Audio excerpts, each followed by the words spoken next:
The adit mine is typical of mining in the Monklands. Small drift or adit mines were common throughout Lanarkshire from the early 19th century. There were over 260 of these in this area. Between 10 and 20 men would be working in these mines. An adit would be driven through the topsoil using railway sleepers to hold back the loose earth. Once the rock was hit, they would drill and then blow the rock out with black powder, supporting the roof with timber props as they go along.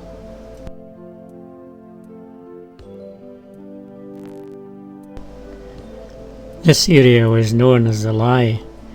A miner would be stationed here to couple the coal hutches and signal the winding engine man to raise or lower the hutches. He was also known as the bottomer or onsetter. He was responsible for the pump, which would be running 24 hours. Water was a constant problem in the mines. Steam pumps like this were used to keep the mine from flooding. Usually situated at the lowest point of the mine, the water would gather in a large sump and be pumped out.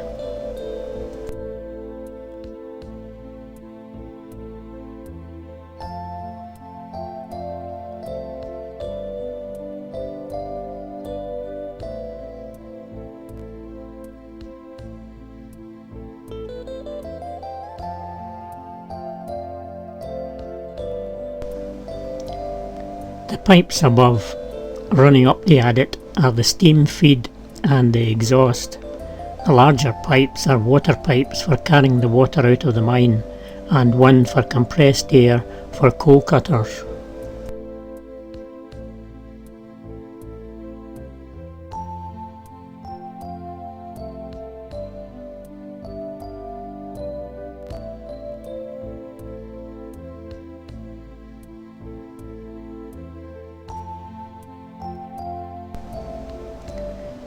The onsetter would press 2 copper wires running from here back up the adit and out to the engine house.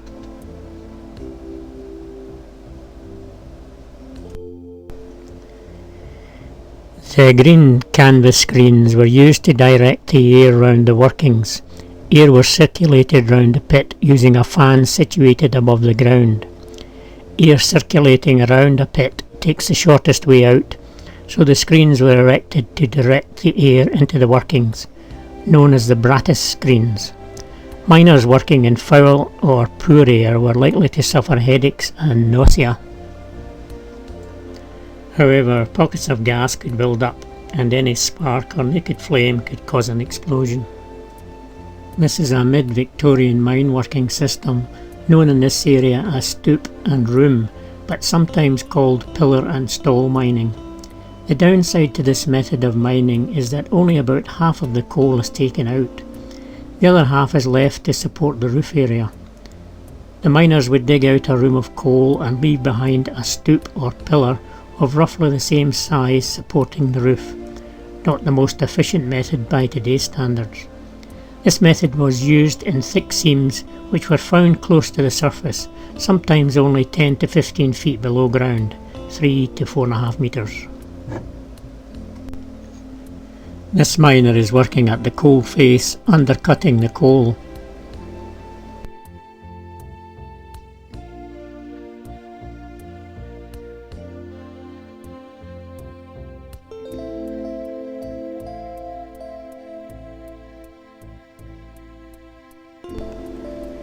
The second miner is prop setting, securing the roof using timber props.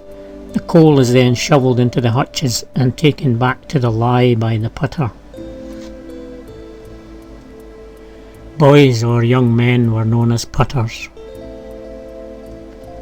This was the most arduous task in the mine, but was part of the miner's apprenticeship.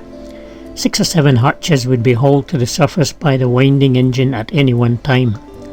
A token hung on each hutch would indicate which hutch belonged to which miner.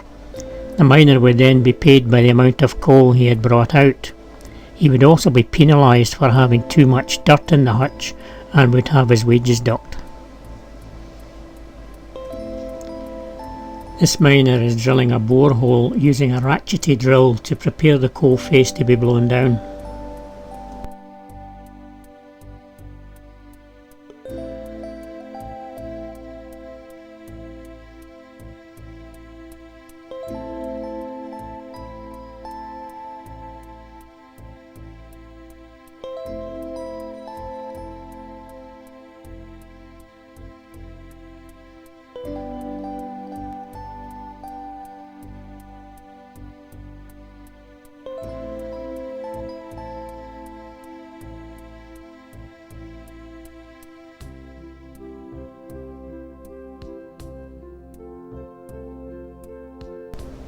The second miner is stemming the shot. Black powder is packed into the hole, a fuse is put into it, and clay packed round it to make an airtight seal. The fuse is then lit and the miners exit the area. The explosion brings down the coal, which is then shovelled into the hutches. It sometimes happened that one of the fuses took a bit longer to burn down and did not explode at the same time as the others, resulting in death or serious injury when the miners went back to the face to shovel the coal into the hutches, and the late detonation caught them exposed to the blast in the working. The shaft was used to bring men and material down the mine as well as taking the coal out. The dangers in travelling in the cage were many. The most common in the early days was the overwind. The engine man had to rely on his indicator.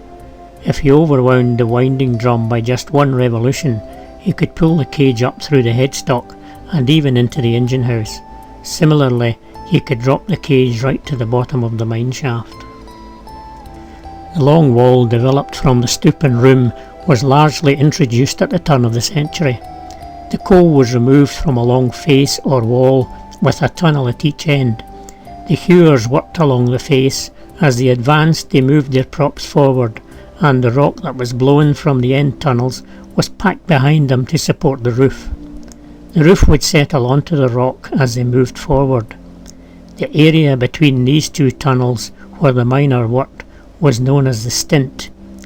Sometimes the roof collapsed, and although it was safe, the effect was similar to an earthquake and very, very scary if you happened to be there at the time. Some of these coal seams were as little as 18 inches high, about 46 centimetres, and had an inch, 2.5 centimetres or so of water lying throughout. Working underground was dark, dusty, unsanitary and always unpredictable, often hot, stuffy, wet and cramped. Miners worked always covered in sweat and dust. The foul atmosphere with dust clogging the lungs and the foul smell of sweating, stinking horses and perspiring men was ever present. Sanitation was appalling. Rats were everywhere. Explosions were sometimes caused by miners going into old workings with a lighted candle.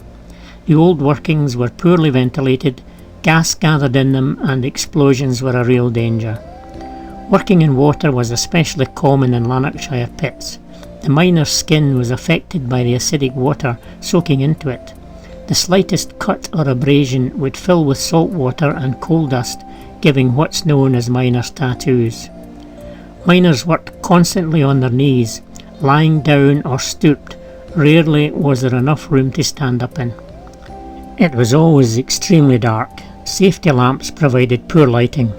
It was estimated that the light falling on a coal face in the 19th century was about 1/70th of that produced by a standard candle at a distance of 1 foot, less than 1.5%.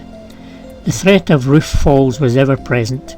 In British pits from 1850 to 1914, an average of more than 1,000 miners were killed annually. Although major disasters made the headline news, more common was the case of the sole miner killed by a roof fall.